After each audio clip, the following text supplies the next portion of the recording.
नमस्कार, आप देख रहे हैं हमारा खास कार्यक्रम लोकतंत्र। आपके साथ मैं हूं घनश्याम उपाध्याय। देश में कोरोना वायरस के मामलों में तेजी से उछाल आ रहा है। देश में बीते 24 घंटों में कोरोना संक्रमण के 81,000 से अधिक मामले सामने आए हैं, जबकि 450 से अधिक लोगों की मौत हुई है। इस साल पहली बार एक दिन में इतनी बड़ी संख्या में संक्रमण के मामले सामने आए।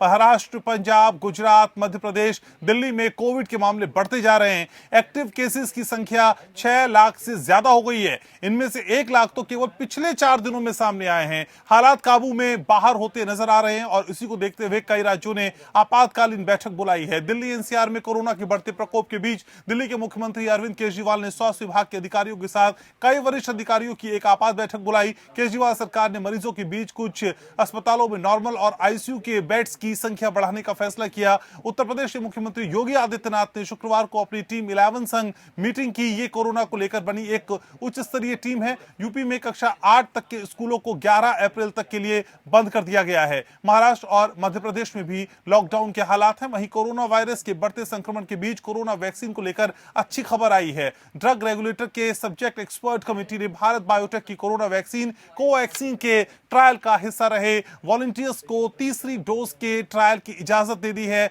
नेजल वैक्सीन पर भी परीक्षण जारी है। इस सब के बीच वैज्ञानिकों का अनुमान है कि कोरोना महामारी की दूसरी लहर अप्रैल के मध्य में चरम पर पहुंच जाएगी। वैज्ञानिकों ने यह अनुमान एक गणितीय मॉडल का इस्तेमाल करके लगाया। वैज्ञानिकों का यह भी कहना है कि मई अंत तक संक्रमण के मामलों में काफी गिरावट देखने को मिल सकती है। आज हम कोरोना के गंभीर होते हालात पर चर्चा करेंगे और समझने की कोशिश करेंगे कि क्या रणनीति में बदलाव की जरूरत है।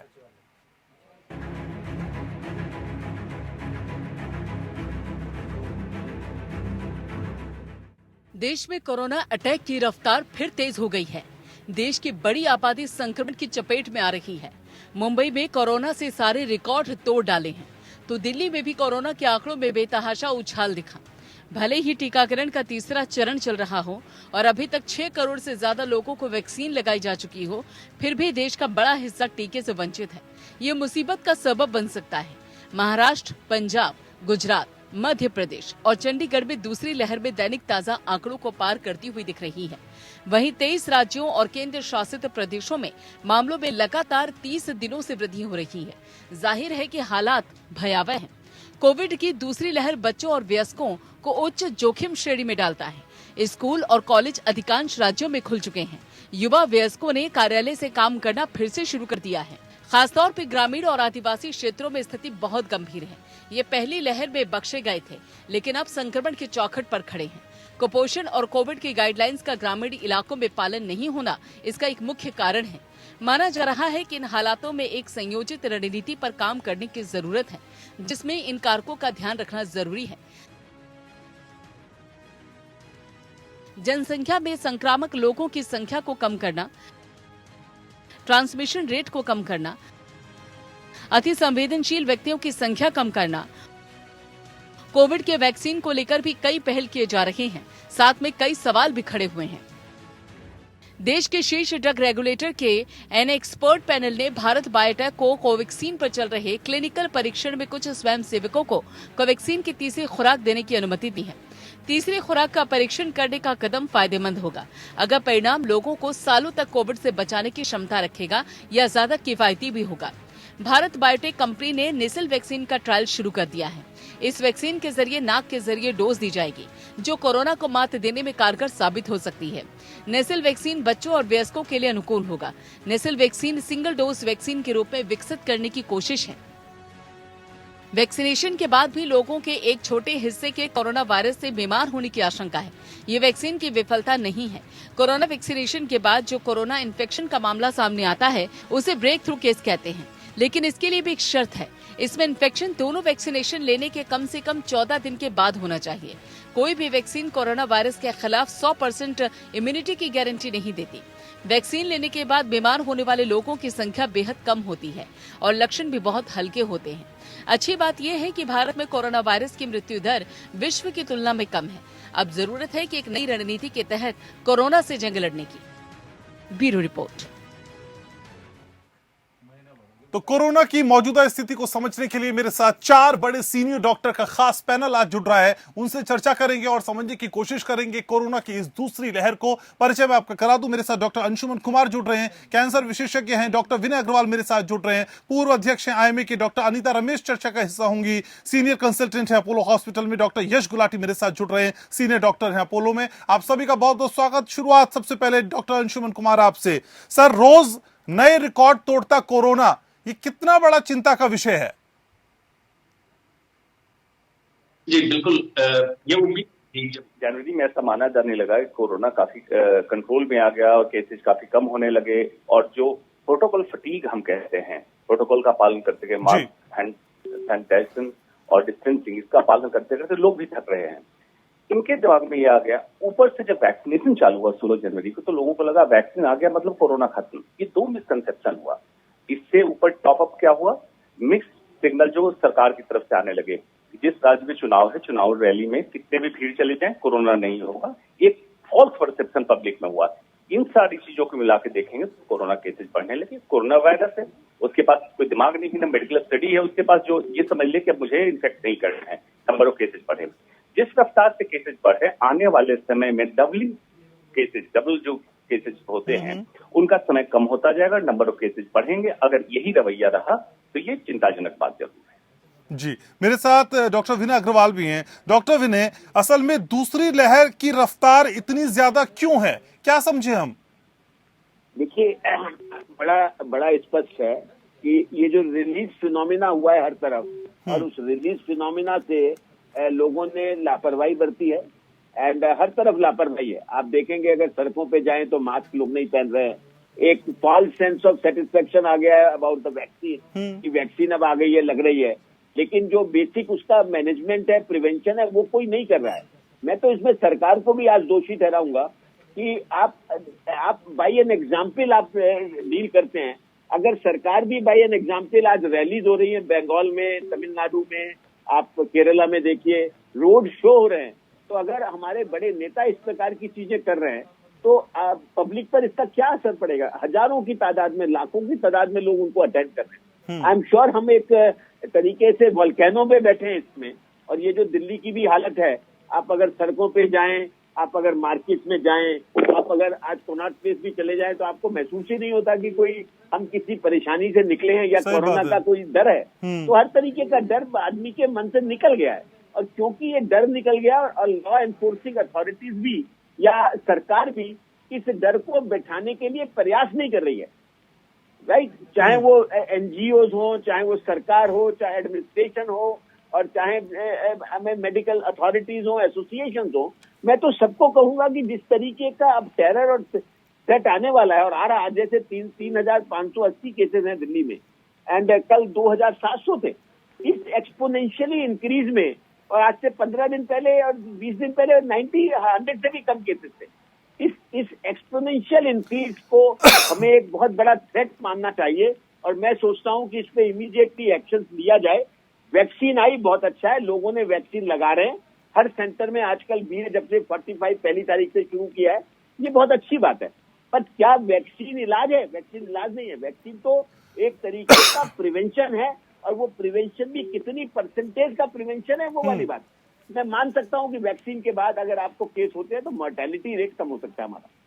मैं ये भी मान सकता हूं कि आज हॉस्पिटलाइजेशन के केसेस कम हो सकते हैं, लेकिन अगर दिल्ली में देखें 12 डेथ्स हो रही हैं, 11 डेथ्स हो रही हैं, ये वो डेथ्स हैं हॉस्पिटल्स में विच आर फ्राइटनिंग, डरा रही है हमको। तो मुझे लगता है, इसलिए मेरी तो प्रार्थना है पब्लिक से भी, आपके माध्यम से सरकार से भी, कि वो इस बात पे कड़ी से कड़ी कार्रवाई करे, और देखे लोगों को डिसिप्लिन को में आने के लिए जो जो कदम उठाने पड़े उसको कदम को उठाना चाहिए। आज मेरी लापरवाही मेरे लिए खतरा नहीं है, मेरी लापरवाही बहुत सारे लोगों को जिनके कांटेक्ट में आ रहा हूं उनके लिए खतरा है। ठीक है सर। डॉक्टर अनीता रमेश, असल में कोरोना की पहली लहर में जहां एक दिन में 97,000 मामले होने में सितंबर तक का समय लग गया मैम, वही इस साल फरवरी से मार्च के बीच ही 68,000 मामले सामने आ गए, और पिछले 4 दिन में तो 1 लाख से भी ज्यादा के मामले सामने आ गए। इस रफ्तार को असल में समझे क्यों, कैसे? क्योंकि ये रफ्तार तो काफी डराती है मैम। वैसे डरने वाला बात है कि जो सेकेंड वेव हमारे देश में अभी आ चुके हैं। आपको पता होगा कि यूरोप, अमेरिका में भी ये आ चुके हैं, सेकेंड वेव आना ही था। और आप जो स्टैटिस्टिक्स बताए, इससे दिखाई देता है हमारा देश में बहुत तेजी से कोरोना वायरस बढ़ रहा है। डबलिंग टाइम इज फास्टर, बहुत तेज आदमी को इन्फेक्शन हो जा रहा है। ये बहुत डरने का बात है। इससे भी हमको और भी ख्याल रखना है, काफी म्यूटेंट स्ट्रेन्स है हमारे देश में, उतना नहीं है बट डेफिनेटली हमारा देश में कुछ आ चुके हैं। UK strains, South African strains, Brazilian strains आ चुके हैं। तो इस स्ट्रेन्स का क्या असर होगा अभी तक पता नहीं है, बट ये डरने का बात है। The number of cases are rising. हमने अभी सब डिस्कस किया what is the reasons responsible for the rapid rise in the case. But yes, हमारे सबको अभी वैक्सीनेशन का बढ़ाना चाहिए एज मच एज पॉसिबल। जितना आदमी को दे सकते हैं अच्छा है।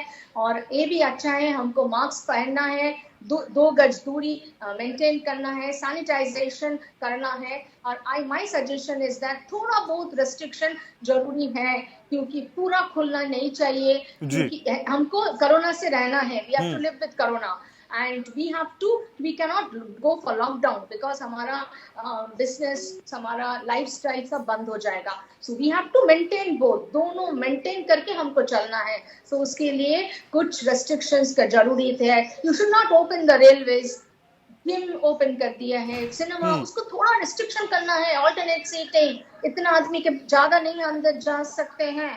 आप मैरिज, बहुत सारे मैरिज एंड फेस्टिवल हो रहे हैं, हजारों आदमी आ रहे हैं, पब खोल के आए, पब खोलिए but restricted opening.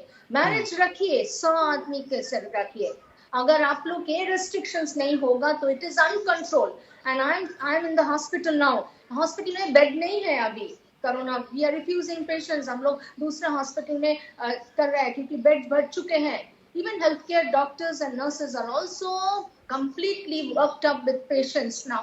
So this is बहुत ही जरूरी है ये सब आम आदमी को बोलने के लिए। एंड हमारा, आपका टीवी चैनल में हम भी आए हैं, आप भी आए, ये हमारा जिम्मेदारी है सबको बोलने के लिए। Please be careful, don't take it lightly. Cases are rising, wards are filling up, emergencies are full, and be very careful. ठीक है डॉक्टर गुलाटी, असल में बाकी देशों का जिक्र अभी मैम ने भी किया, तो बाकी देशों के अनुभव को लेकर इस रफ्तार को हम कैसे तोल सकते हैं तुलनात्मक दृष्टि से? क्या कम बीमार करने की क्षमता है तुलनात्मक दृष्टि से, या बाकी देशों की रफ्तार हमसे ज्यादा है?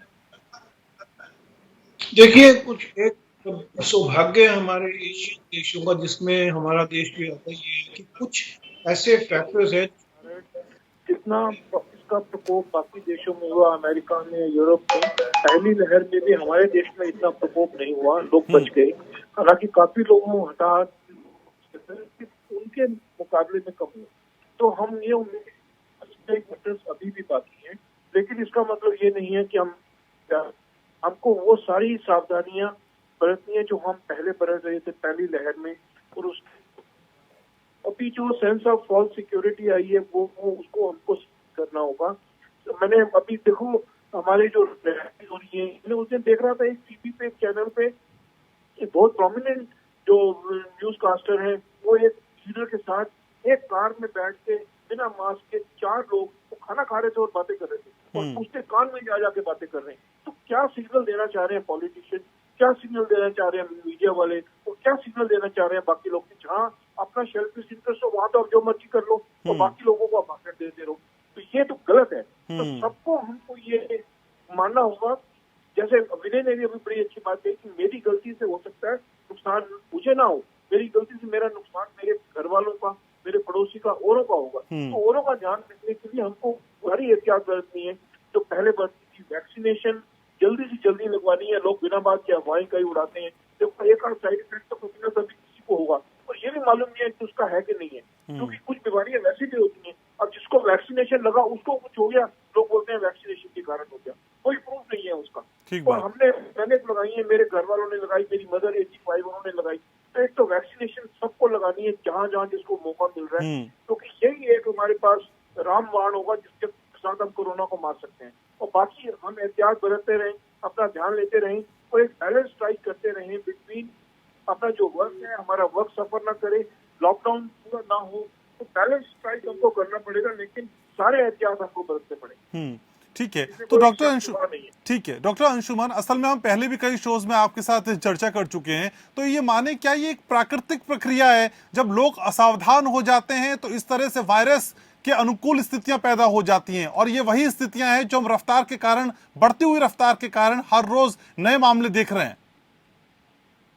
जी बिल्कुल सही कहा। देखिए, वायरस का एक प्राकृतिक स्वभाव है, नेचुरल टेंडेंसी होती है वायरस को 2-3 चीजों के लिए। न्यू ह्यूमन होस्ट, नए लोग अगर मिलेंगे जो अभी तक संक्रमित नहीं हुए तो इन्फेक्ट करेगा। म्यूटेशन, जो आप सुन रहे हैं, डबल म्यूटेशन तक की बात आ चुकी है। म्यूटेशन एक नेचुरल प्रोसेस है वायरस के इवोल्यूशन में, मतलब वायरस जब रेप्लिकेट करेगा तो कुछ गलतियां वायरस को रेप्लिकेट करने में हो जाती है, जिसको हम कहते हैं म्यूटेशन। इसमें कुछ ऐसे म्यूटेंट्स आ जाते हैं जिनमें संक्रामक क्षमता ज्यादा होती है। हमारी कोशिश यही रहनी चाहिए कि म्यूटेंट वही सिग्निफिकेंट माने जिनकी मारक क्षमता ना के बराबर या कम हो। उस तरह के अभी तक स्ट्रेन नहीं दिख रहे हैं, बीच में जरूर उस तरह के स्ट्रेन आए थे। लेकिन पब्लिक को क्या चाहिए, देखिए जहां जहां भी कोरोना केसेज बढ़े, डेंसली पॉपुलेटेड स्टेट या डेंसली पॉपुलेटेड सिटी है, मतलब still physical closeness without mask और ओवर क्राउडिंग ही फैक्टर है। आज भी आफ्टर 1 ईयर अब ये corona virus novel corona virus नहीं रहा, इस पे काफी स्टडी आ गई। जहां तक बात है कंपेयर करने की, जो आपने सवाल पूछा कि यूरोप अमेरिका से हमें कंपेयर नहीं करना चाहिए। जो ही इन्फेक्शस, ये संक्रामक बीमारियों का जब भी हम आकलन करते हैं तो अपने आसपास को देखिए, साउथ ईस्ट एशियन कंट्री में क्या मारक क्षमता रही, उससे हिंदुस्तान कहाँ स्टैंड कर रहा है। साउथ ईस्ट एशियन कंट्री में मारक क्षमता इसकी कम रही है, हम भी वही हैं। लेकिन हमारे लिए एक भी जान उतना ही महत्वपूर्ण है जितना कि बहुत लोगों की जान जाए, इसलिए सावधानी।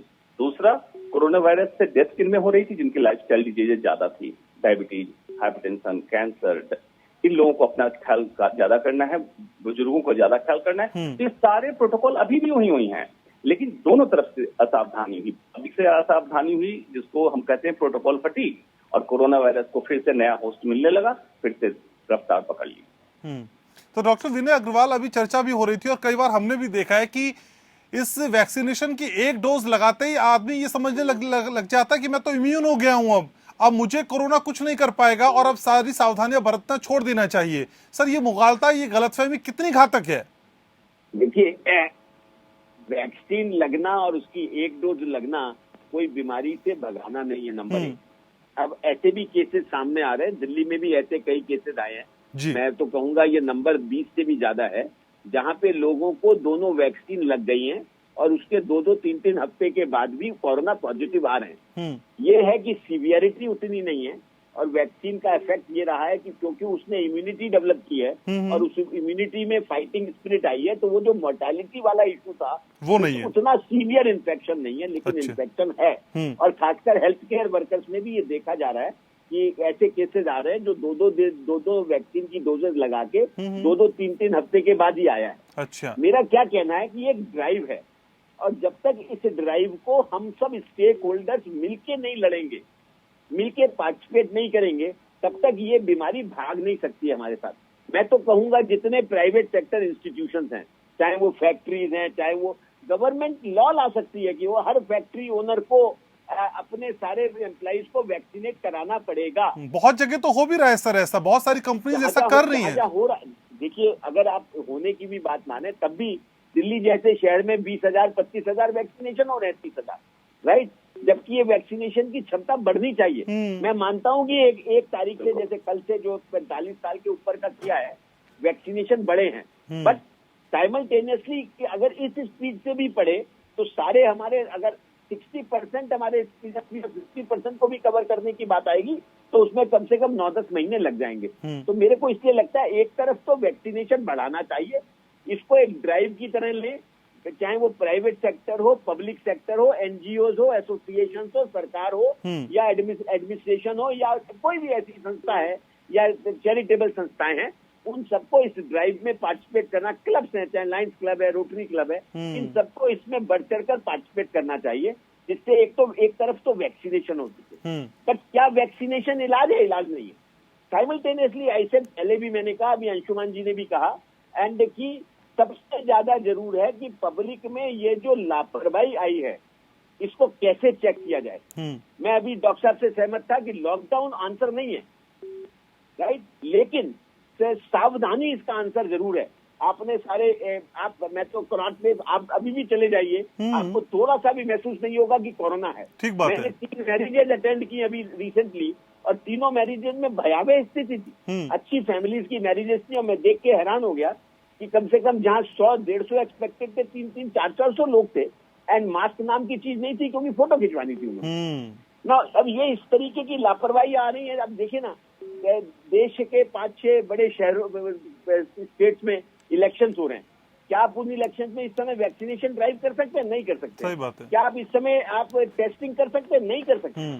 तो अगर ये सब चीजें, इसका मतलब आप 2 मई तक इंतजार करेंगे उन स्टेट्स में, तब तक भयावह स्थिति कितनी हो जाएगी आप सोच सकते हैं। तो मुझे लगता है सरकार को भी बाई एन एग्जाम्पल, और बाकी लोगों को भी बाई एज ए प्रैक्टिस और एज ए रेस्पॉन्सिबिलिटी, जब तक इस ड्राइव में, ये ड्राइव सरकार नहीं भगा सकती, सबको मिलके भागना पड़ेगा, सबको मिलके जानना पड़ेगा। आज फिर वही स्थिति है कि आईसीयू बेड्स नहीं मिल रहे प्राइवेट हॉस्पिटल, और सरकार फिर से आएगी और उनको सबसे पहले प्राइवेट सेक्टर नजर आता है कि आप अस्पतालों को वो बना दे।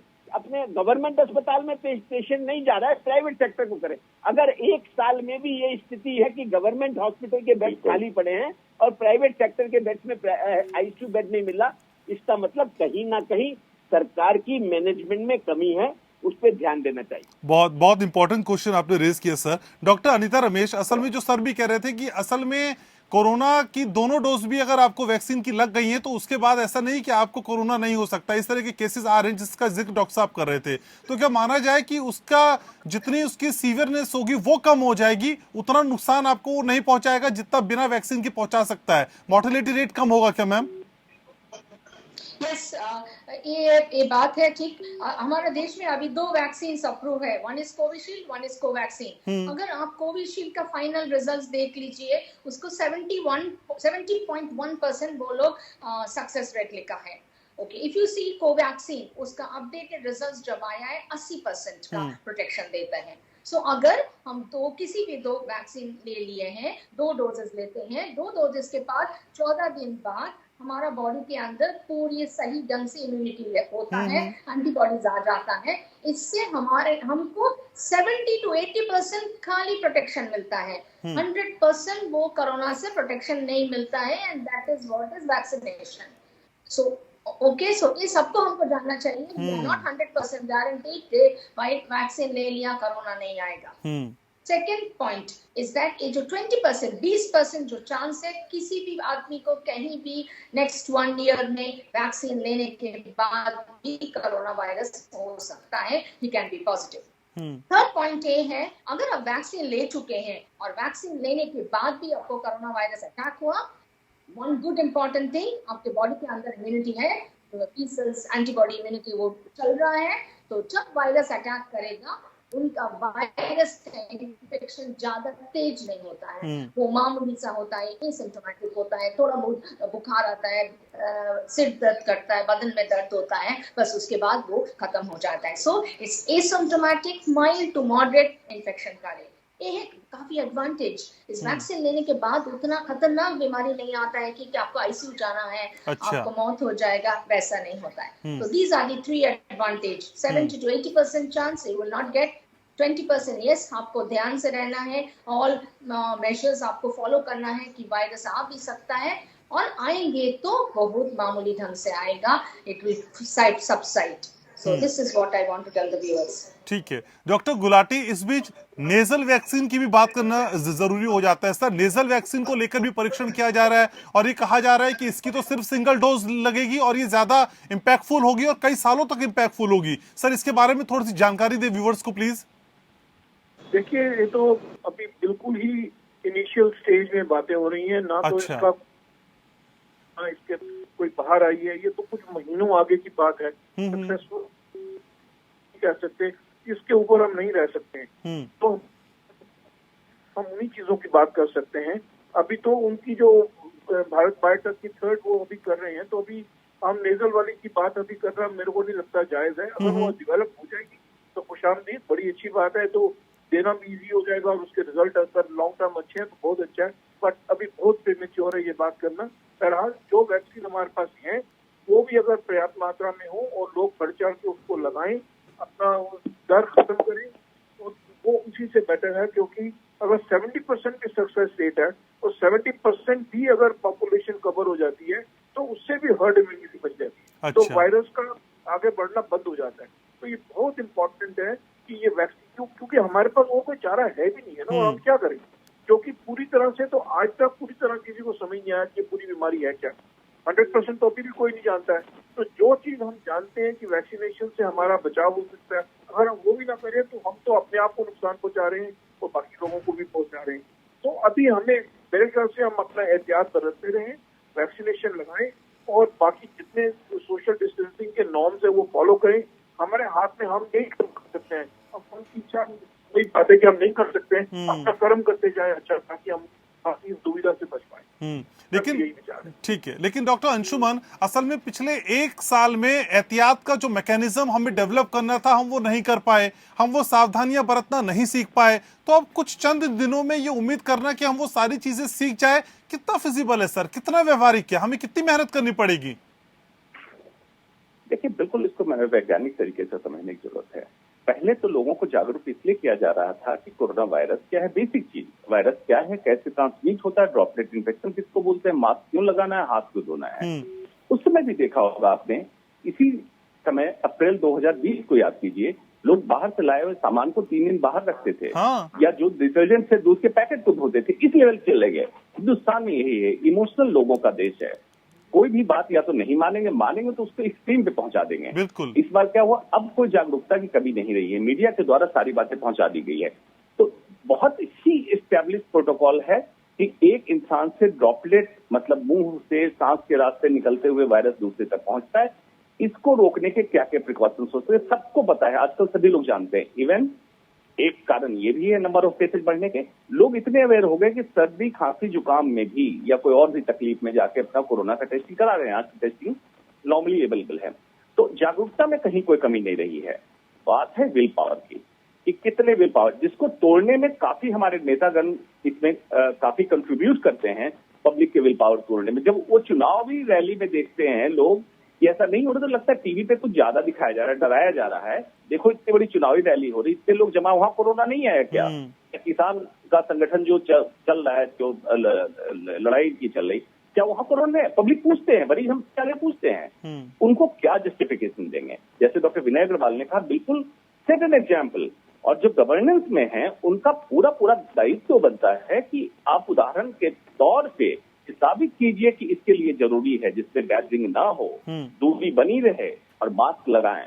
अब मास्क लगाने का मतलब वही हो गया जो बाइक पे हेलमेट हाथ में पकड़े हुए हैं, जब ट्रैफिक पुलिस दिखे तो हेलमेट को लगा लिया, मास्क उसी तरह से ठुड्डी के नीचे गर्दन में लटका होता है, जहां पुलिस दिखती है मास्क ऊपर कर देते हैं। अब इसमें समझ में नहीं आता है कि मैं बार बार कहता हूं, आपका स्वास्थ्य आपके हाथ, इसमें कौन सी ऐसी चीज है जो आप नहीं जानते हैं, जिसके लिए मीडिया आपको जागरूक करे, और कौन सा नया प्रोटोकॉल बनाया जाए। आज पूरे वर्ल्ड में उसी प्रोटोकॉल पे आपने देखा हुआ न्यूजीलैंड का इलेक्शन हुआ था, और उस इलेक्शन की तारीफ मेडिकल जर्नल में भी किया गया कि किस तरीके से इलेक्शन कराया गया, इलेक्शन सक्सेसफुल हुआ और कोरोना के स्प्रेड भी नहीं हुआ। इसलिए पब्लिक की जानकारी में कहीं कोई कमी नहीं है एग्जीक्यूट करने का, और गवर्नमेंट बैठे लोगों का काम भी है कि set it as an example. तो डॉक्टर विनय, क्या इस समय ऐसे भी समझे कि हद से कोई भी चीज ज्यादा बढ़ जाती है तो उसका डर खत्म हो जाता है? कोरोना के नाम पे हम लोग पिछले साल 1 साल में इतना डरे हैं कि अब डरने से भी डर नहीं लगता। क्या ये भी एक वजह है, आजिज आ गए लोग असल में? नहीं, देखिए, मैं इस बात को तो नहीं मानता कि इतना डर गए कि उसे अब आगे डर नहीं लग रहा, या उतनी उनके रूटीन में इतनी रुकावटें आई कि अब वो एक रिलीज फिनोमिना की तरफ जा रहे हैं, ऐसा नहीं है। लेकिन हुआ क्या है एक्चुअली, जैसे ही नंबर कम आने शुरू हुए और परिस्थिति इंप्रूव हुई, तो एक ऐसी स्थिति बन गई, एक रिलीज फिनोमिना आ गया, अब सब ठीक हो गया। अब ये ऐसी स्टेज पे जब सब ठीक हो रहा है, पब्लिक में एक इंप्रेशन जा रहा है कि अब सब कुछ खुल रहा है, स्कूल खुल रहे हैं, कॉलेजेस खुल रहे हैं, मेट्रो खुल रही है, मॉल्स खुल रही हैं, शादियां अलाउ हो रही हैं, सब चीजें हो रही हैं। जब ये सब हो रहा है, साइमल्टेनियसली एक खबर आई कि वैक्सीन आ गई, और अब ये खबर आई कि वैक्सीन एक नहीं 6 प्रकार की वैक्सीन है, इंडिया में 2 वैक्सीन अवेलेबल, लेकिन फाइजर की भी अवेलेबल है, मॉडर्ना भी अवेलेबल है, स्पुतनिक भी लग रही है, तो कई वैक्सीन अवेलेबल इस समय है। आपने नेजल वैक्सीन की बात की, वो भी आ रही है ना। वैक्सीन को हम बहुत प्रमोट कर रहे हैं, लेकिन साइमल्टेनियसली जो हमारे उपाय हैं, जिस चीजों को हमें करना चाहिए उसको हम नहीं कर वो रहे नहीं कर रहे हैं। मैं बिल्कुल मानता हूं अंशुमन जी से, अवेयरनेस की कमी नहीं है। आफ्टर ऑल अवेयरनेस तो हमने एक साल में बहुत पैदा कर दी कि भैया मास्क लगाओ, बीमार हो जाओगे, ये हो जाए, सब चीजें सबको पता है, लेकिन सब कुछ पता होने के बाद भी लापरवाही है। अब अगर ऐसी लापरवाही जिससे मैं किसी और को नुकसान पहुंचा सकता हूं, ये लॉ एंड ऑर्डर सिचुएशन है, और उस लॉ एंड ऑर्डर सिचुएशन को सरकार को जागरूक होकर ऐसे लोगों पे एक्शन लेना पड़ेगा। मैं मानता हूं कि कार में बैठ के आपने अगर मास्क नहीं लगाया तो आप पे 2000 रुपए का चालान है। बिल्कुल ठीक कहा अंशुमन जी ने, ये जो किसान आंदोलन में लोग बैठे हैं हजारों की तादाद में, उनको हम नहीं रोक पा रहे हैं, रैलीज को हम नहीं रोक पा रहे हैं, बल्कि प्रमोट कर रहे हैं।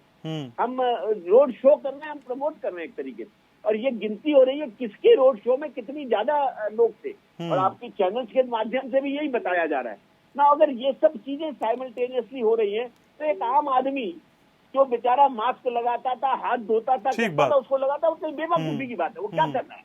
मेरे साथ डॉक्टर अनीता रमेश भी हैं। डॉक्टर अनीता, असल में देश के अलग अलग हिस्सों में अलग अलग तरीके के जो कोरोना वायरस के प्रकार मिल रहे हैं, वो कितने खतरनाक है मैम? ये वेरिएंट्स क्या कहते हैं असल में? जो वेरिएंट्स होता है काफी, अभी विदेश में देखा गया 3 वेरिएंट वो चल रहा है। एक है तो यूके स्ट्रेन, एक है वो साउथ अफ्रीकन स्ट्रेन, एक है ब्राजीलियन स्ट्रेन। ओके, इस वेरिएंट के पहले हम ये बोलना चाहते हैं दर्शकों को कि क्या है, जो वायरस वो नेचुरली म्यूटेशन होता है। म्यूटेशन क्या होता है, उनका जेनेटिक मटेरियल में चेंजेस आता है, डीएनए आरएनए में, जेनेटिक में। सो दूसरा तरीका का जेनेटिक होता, जब दूसरा तरीका जेनेटिक होता, कुछ स्पॉन्टेनियस होता है, कुछ over a period of time धीरे धीरे आता है, कुछ स्लोली आता है। सो इस म्यूटेशन में क्या होता है, ये है वायरस का होना ही है। Okay, natural history. सो कुछ म्यूटेशन मामूली होता है, कुछ नहीं होता है, वैसे ही हम बिक जाते हैं। कुछ म्यूटेशंस में खतरनाक होते हैं, तेजी से बढ़ते हैं वायरस और बहुत ज्यादा इन्फेक्शियस है। कुछ म्यूटेशन में मामूली इन्फेक्शन होता है। सो ये जो वेरिएंट्स हमारे अभी वर्ल्ड में दिखाई दिया है, हम जो तीनों के बारे में बात किया है, ये जेनेटिक ऑल्टरेशन के साथ हुआ है, और दिखाई दे रहा है कुछ वायरस थोड़ा तेज बढ़ रहा है, एंड कुछ जो म्यूटेंट वायरस हमारा बना हुआ वैक्सीन से सही ढंग से काम नहीं कर रहा है। जैसे हमने एस्ट्राजेनेका ऑक्सफोर्ड वैक्सीन काम नहीं कर रहा है, बट हमारा जॉनसन वाला वैक्सीन उसमें काम कर रहा है। सो ये विदेश का 18 म्यूटेंट है। ये म्यूटेंट हमारे पास इंडिया में आ चुके हैं, काफी अबाउट 700-800 केसेस इंडिया में भी देखा ही गया है। अब जब जीनोमिक प्रोफाइलिंग बोलता है, पूरा जेनेटिक मटेरियल जब हम एनालाइज करके देखते हैं, NGS पैनल रन करते हैं, पता चल जाएगा कहाँ म्यूटेशन है। सो ये तीनों म्यूटेशन अभी इंडिया में है, बट अभी कंट्रोल में है। बट रिसेंटली लास्ट वीक एक रिपोर्ट आया है, इंडियन आदमी जिसको आपको कोरोना वायरस हुआ, उसमें दिखाई दिया डबल म्यूटेंट। मीन्स एक वायरस के अंदर 2 म्यूटेशन, दैट मीन्स दोनों जगह में चेन के अंदर म्यूटेशन है। Okay, so it is a rare case. अभी काफी जगह में अभी तक दिखाई नहीं गया। India is the first country for double mutant, but हम लोग को पता नहीं है ये म्यूटेशन से क्या होगा, कि ये तेजी से बढ़ेगा और कुछ नहीं होगा, मामूली होगा, इसके बारे में पता नहीं है। But reports are there, UK strain है, ब्राजीलियन स्ट्रेन है, साउथ अफ्रीकन स्ट्रेन है, म्यूटेंट डबल इंडियन स्ट्रेन है।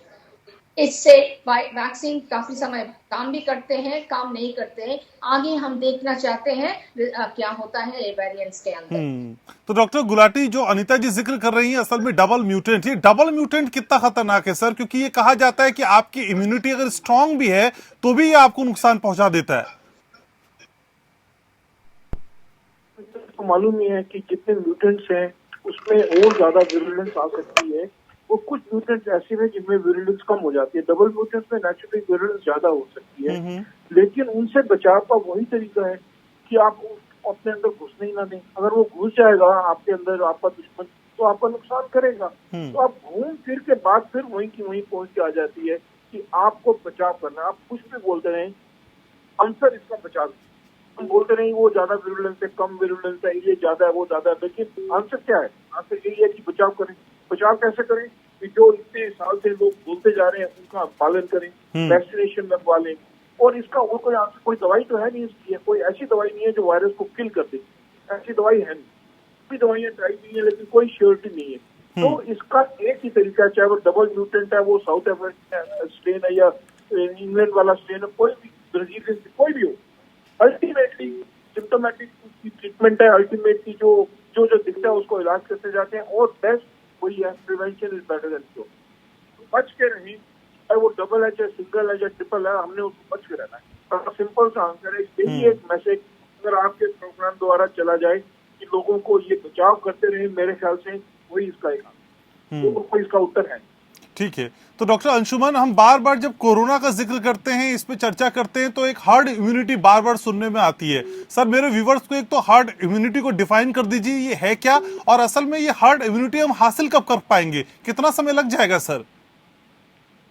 जी, हर्ड का मतलब टेक्निकल मतलब होता है झुंड, इम्यूनिटी मतलब प्रतिरोधक क्षमता। कोरोना वायरस के खिलाफ, स्पेसिफिक इस वायरस के खिलाफ, जब आबादी के 70 से 80% लोग अपने शरीर में एंटीबॉडी तैयार कर लें, वो तैयार हो सकता है संक्रमण के बाद या वैक्सीनेशन के बाद।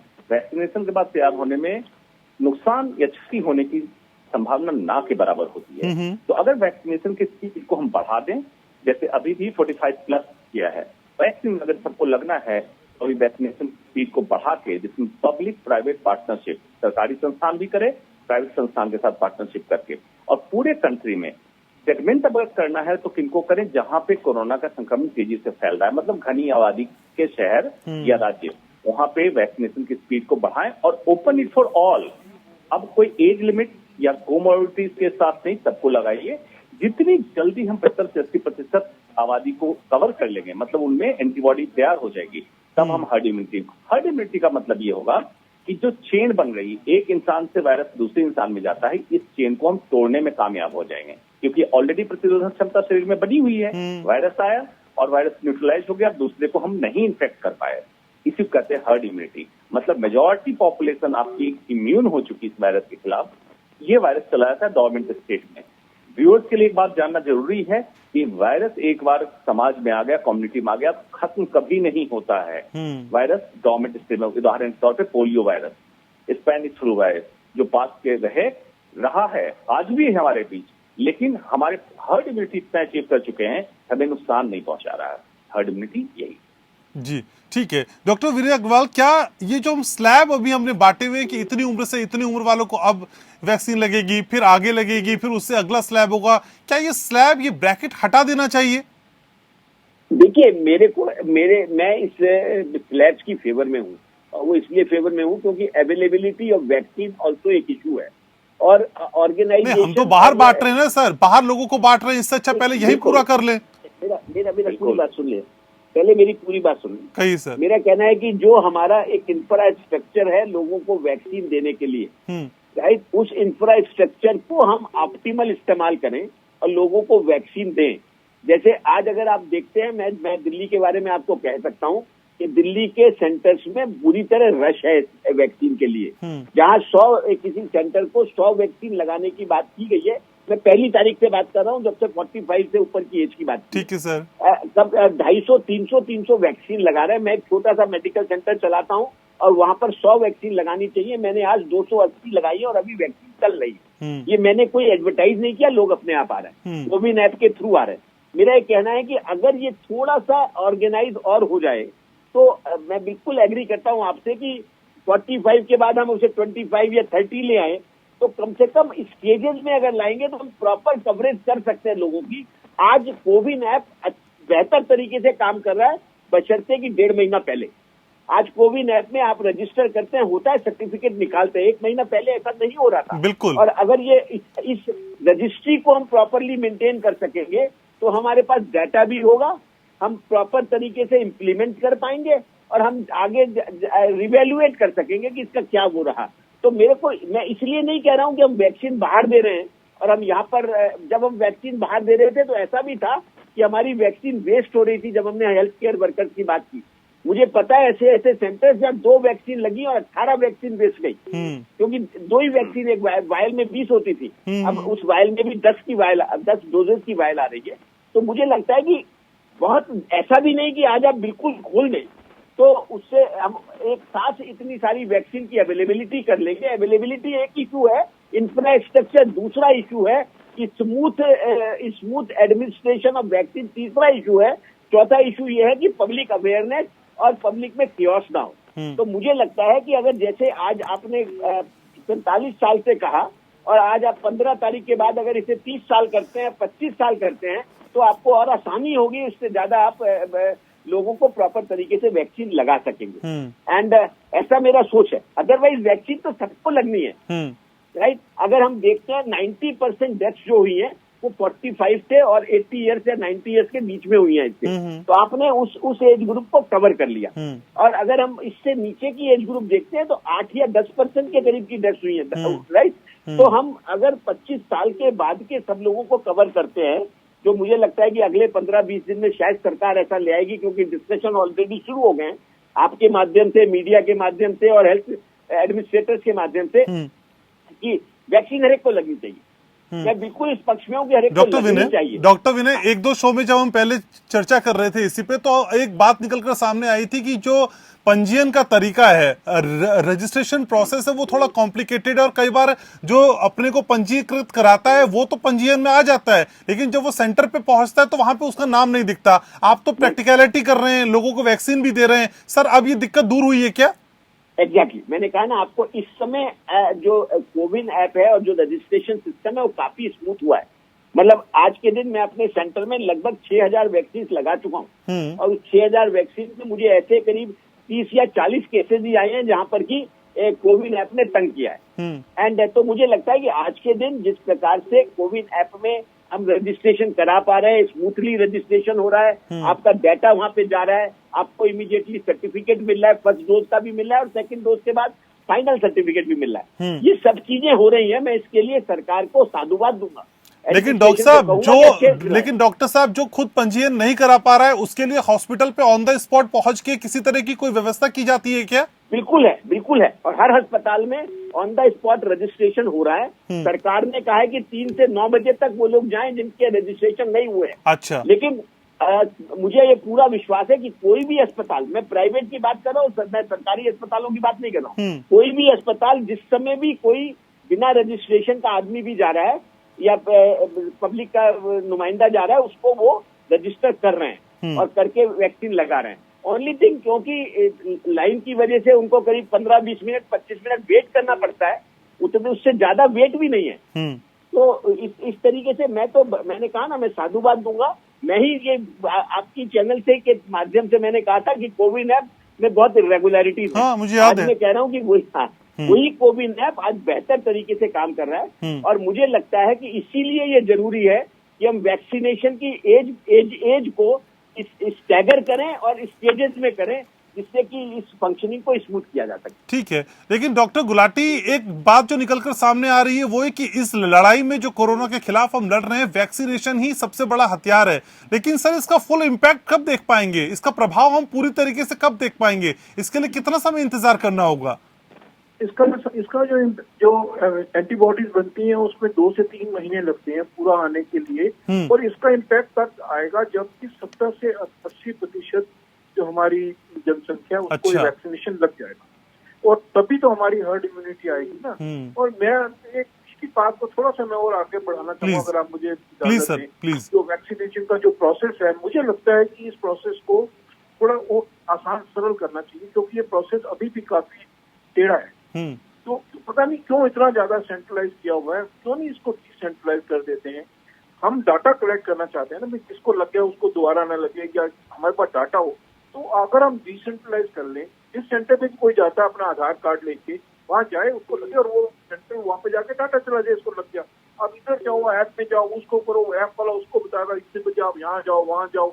वो भी एक चलता रहता था जो पहले अपना बुक करना चाहते हैं। नहीं तो इसको जितना ज्यादा डिसेंट्रलाइज कर लें, जितना सरल बना दें, आप गए अपना आधार कार्ड लेके वहाँ पे जिसका लग गया, या एक सेंटर में भी अपने आधार कार्ड से वहीं बुक करा दिया फोन करके। तो मुझे लगता है कि अगर इसको डिसेंट्रलाइज कर लें तो ये और रास्ता जो है ना वो आसान हो जाएगा और डाटा कलेक्शन में फिर भी कोई प्रॉब्लम नहीं आएगी, क्योंकि आप बता देंगे फला आधार कार्ड वाले का वैक्सीनेशन आज लग गया, उस सेंटर में चला जाएगा। तो मुझे लगता है ये प्रोसेस काफी सरल किया जा सकता है। अभी थोड़ा टेढ़ा है प्रोसेस अभी, क्योंकि मैं इसके बीच में से गया था, मुझे काफी दिक्कत हुई थी। ओके। तो जैसे विनय कह रहे हैं पहले से आसान हो गया, लेकिन इसको और आसान करने की जरूरत है। लेकिन सर पहले बहुत ज्यादा मुश्किल रहा होगा, तो अब थोड़ा कम मुश्किल लग रहा है, तो इसलिए कहा जा रहा है कि थोड़ा सा आसान हो गया है। हाँ। लेकिन उसे और सरल बनाए जाने की जरूरत है। डॉक्टर अनीता रमेश, मुझे लगता है इसको पूरा डिसेंट्रलाइज कर ठीक देना है, चाहिए। ठीक है डॉक्टर अनीता रमेश, असल में संक्रमण की जब हम बात कर रहे हैं, दूसरी वेव की बात कर रहे हैं, तो इस दूसरी वेव में संक्रमण के मामले तो बहुत आ रहे हैं और उसके साथ जो मोर्टेलिटी रेट है वो कम है।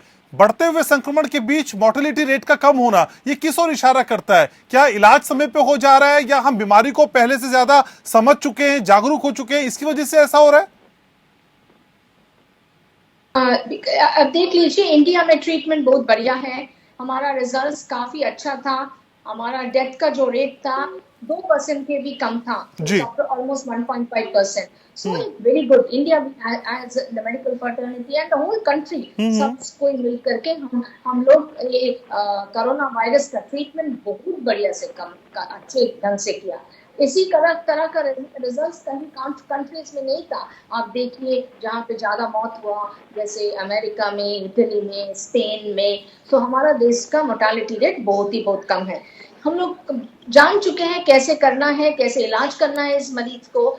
एक दो अच्छा तरीका का दवा है जो है स्टेरॉइड्स, डेक्सामेथासोन, ये बढ़िया काम करते हैं। उसके साथ साथ जो दवा है उसका नाम है एंटीकोएगुलेंट लाइक क्लेक्सेन, हेपारिन, ये हम देते हैं, ब्लड क्लॉट कम करते हैं। ये दोनों बढ़िया दवा है। सही ढंग से करेक्ट टाइम में यहाँ पे दवा शुरू कर दिए हैं तो रिजल्ट बहुत अच्छी था।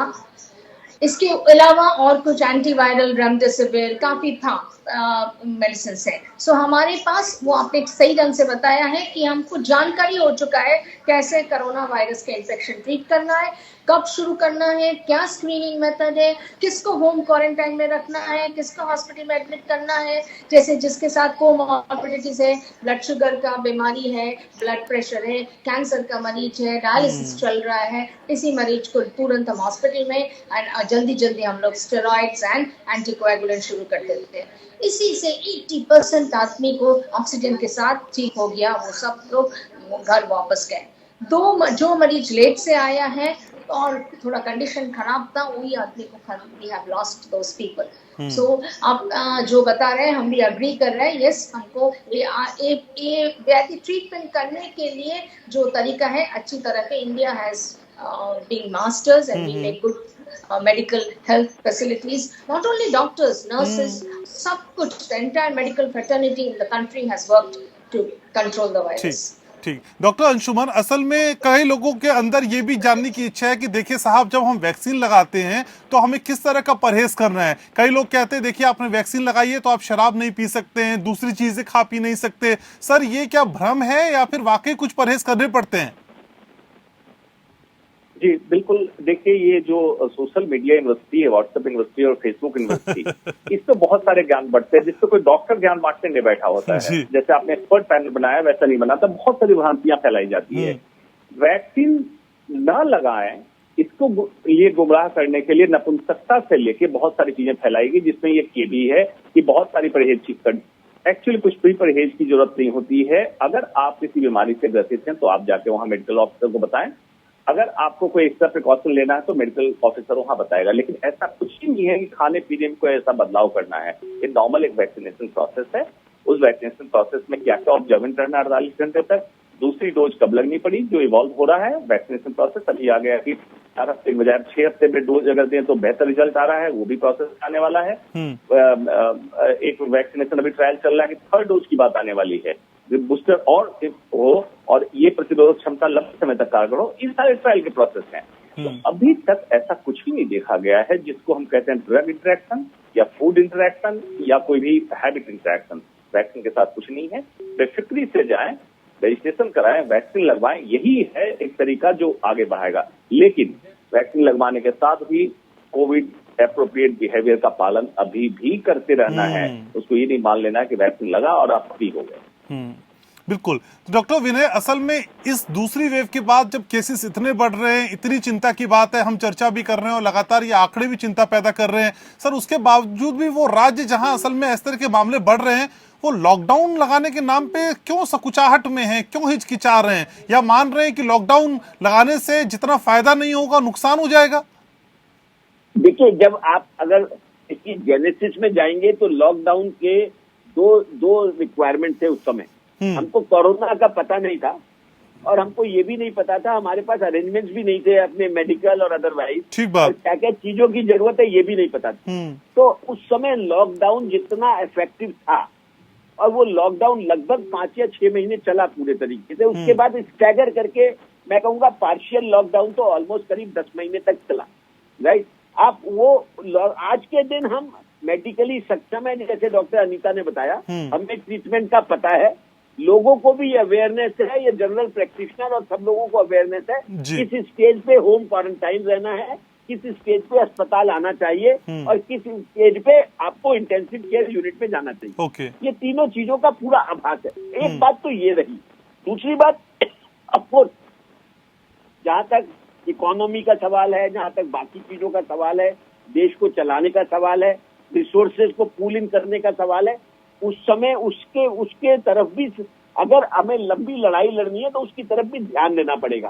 तो इसलिए इन दोनों के बीच में लॉकडाउन और नो लॉकडाउन, इसके बीच में एक समन्वय सा बनाना पड़ेगा कि जितनी जरूरत है उतना करें। मैं सोचता हूँ कि लॉकडाउन से ज्यादा क्या जरूरी है कि आप पूरी की पूरी आपने मेट्रो पूरे सारे सेक्शंस में खोल दी, आपने सारे अब एयर ट्रैवल पूरा शुरू कर दिया हमने, इसको आप स्टैगर कर सकते हैं स्टेजेस में। बहुत बहुत इंपॉर्टेंट बात सर, लॉकडाउन और नो लॉकडाउन के बीच की एक जो मिडिल पाथ होगा वो ढूंढना होगा। बहुत शुक्रिया सर, समय मेरे पास इतना ही है। बहुत शुक्रिया आप सभी का, आपने समय निकाला, चर्चा में शामिल हुए, मेरे व्यूवर्स को इतनी अहम जानकारियां दी। और एपीएन के तमाम दर्शक बहुत जागरूक हैं, समझदार हैं और इस संकट की घड़ी में वो अपना ख्याल रखेंगे, अपनों का ख्याल रखेंगे और एहतियात लगातार बरतेंगे, मास्क लगाएंगे, वैक्सीन लगाएंगे और साथ ही साथ 2 गज की जो दूरी है उसका भी पालन करेंगे। इसी उम्मीद के साथ लोकतंत्र में आज के लिए बस इतना ही। नमस्कार।